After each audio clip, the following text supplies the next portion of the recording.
ሳይዙ ይነስም ይብዛም ሀብቱ ይብዛም ይነስም ሁሉም ሀገር የተፈጥሮ ጸጋውን ሌላውን ሳይጎዳ የመጠቀም መብት አለው። ተፈጥሮ ያደለችውን ሀብት በሌላ ላይ ጉዳት ሳያመጣ መጠቀም የሁሉም ሀገር መብት ነው። ሁሉም ሀገር ሁለት ወሳኝ ጉዳዮች አሉት። አንደኛ የራሱ ብሔራዊ ጥቅም አለው ሁሉም ሀገር። ሁለተኛ የብሔራዊ ደህንነት ስጋቶች አሉት ሁሉም ሀገር። ብሔራዊ ጥቅሙና የብሔራዊ ደህንነት ስጋቶቹ ግን ባለው መረጃና ዕውቀት ልክ ይበየናሉ። ዛሬ ብሔራዊ ጥቅሜ ያለውን ነገ ሊያሰፋው ሊያጠባው ይችላል። ዛሬ ስጋት ያለውን ነገ ሊያሰፋ ሊያጠብ ይችላል። ባለው ዕውቀትና መረጃ ይወሰናል። እነዚህ ብያኔዎች ድምዳሜ የሚያገኙትም የድምዳሜ ስህተት የሚፈጠረውም በሁለት ምክንያት ነው። ሀገራት የመረጃ እጦት ወይም መሳሳት ካለባቸው የተስተካከለ ናሽናል ኢንትረስት ዲፋይን ሊያደርጉ ይችላሉ። ብሔራዊ ስጋታቸውም በትክክል ላይለይ ይችላል በመረጃ እጥረት። ሁለተኛ ከሀሳብና ሞራል ዝቅጠት የመጣ ከልክ ያለፈ ራስ ወዳድነት ካለም ይሄ ችግር ሊያጋጥም ይችላል። ይሄ ሁለቱ ባላንስ ከሆነ ሁሉም ሀገራት በየደረጃ ባላቸው ዕውቀት ይህንን ጉዳይ እያዘመኑ እያሻሻሉ ይሄዱ እንጂ የራሱ ብሔራዊ ጥቅም የሌለው የራሱ ብሔራዊ ደህንነት ስጋት የሌለው ሀገር የሚባል የለም።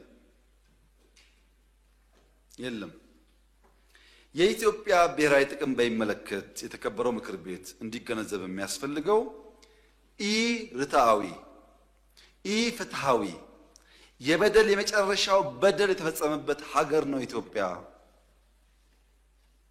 ቢያንስ ይሄን መናገር አትከልክሉን።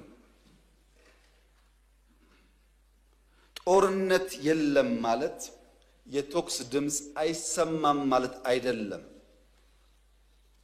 እውነተኛ ፍትህ ካልተረጋገጠ በማንኛውም ሰዓት ጦርነት ሊፈጠር ይችላል። ፍትህ ለማረጋገጥ ነው የሰው ልጅ መትጋት ያለበት። ኢፍትሃዊና ኢርትዓዊ ውሳኔ ባለበት ሁኔታ የተሟላ ሰላም ሊፈጠር አይችልም። ይሄን መገንዘብ በእጅጉ ያስፈልጋል። ለምሳሌ አባይ ኢትዮጵያ ተጠቀመች እንጂ ማንን ጎዳች?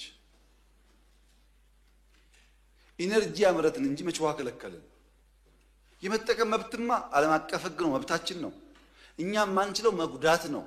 ፍላጎቱም የለንም፣ አልጎዳንም። ውሃው ጨመረ እንጂ መች ቀነሰ? እኛ ስንጠቀም የውሃው አማውንት ጨመረ እንጂ መች ቀነሰ? ሳንጠቀም ስጋቱ ድርቅ ነበር። አሁንስ ስጋቱ ጎርፍ አይደል እንዴ? ባንገድብ ኖሮስ ጎርፉ ምን ያመጣ ነበረ? እሱን ማሰብ ጥሩ ነው። ኢትዮጵያ አሁንም ያላት አቋም ግልጽ ነው። ግብፃውያን ወንድሞቻችን ናቸው። ሱዳናውያን ወንድሞቻችን ናቸው። ብንፈልግም ባንፈልግም ከማንም ዓለም በላይ የኑቢያ ስልጣኔና የምስር ስልጣኔ የተቀራረበና የተወራረሰ ነው። ከአክሱም ጀምሮ በኑቢያ በሱዳን ያሉ የድንጋይ ቅርጻ ቅርጾች ግብጽ እስካለው ድረስ የተናበበ ነው። አንድ ህዝብ ነን። ጊዜና ዘመን ያቀያየረው ጉዳይ ቢኖርም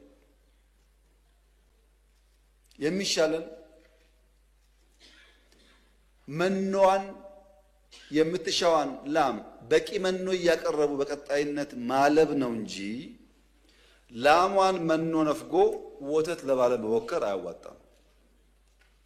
ካልበላች ትነጥፋለች። መኖ እያቀረቡ በቀጣይነት የተሻለ ማለብ ይቻላል።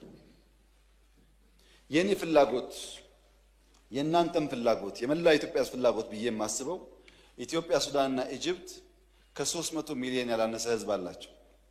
በጣም ከፍተኛ ቆዳ ስፋት አላቸው። ወጣት ህዝብ አላቸው። በጋራ ብንሰራና ብናመርት ለድፍን አፍሪካ እንበቃለን። በቂ ሀብት አለ። ወርቁም፣ ውሃውም፣ መሬቱም ጉልበቱም አለ። የሚሻለው አብሮ መስራት ነው። ያ ካልሆነስ ያው እንመቀኛኛለን እንጂ መጓዝ እንደው አይቀርም እና እንደዛ እንዳይሆን በእኛ በኩል ከግብጽ ጋር በስምምነት በድርድር በመግባባት መስራት ማድረግ እንፈልጋለን። ማንም ሰው በዚህ ምድር ላይ ማንም ሰው በህይወት እያለን በጉልበት የሱን ፍላጎት እኛ ላይ ኢምፖዝ ማድረግ አይችልም። ኢትዮጵያውያን ለዚህ አልተሰራንም፣ አንችልም። የሚያዋጣው መነጋገር፣ መስማማት፣ በፍቅር በመግባባት ማድረግ ነው። ለዛ ደግሞ ኢትዮጵያ በጣም ዝግጁ ናት። ህዳሴም እንዳያችሁት በረከት ነው ያመጣው ለሁሉም፣ ምንም ጥፋት የለውም። በረከት ብቻ ነው ያመጣው። ወደፊት የሚሰራም ካለ እንደዚሁ ማለት ነው። ሌላውን በሚጎዳ መንገድ አናቅድም፣ አንሰራም። አብረን ለመጠቀም እናቅዳለን፣ አቅም በፈጠረ ደግሞ እናለማለን።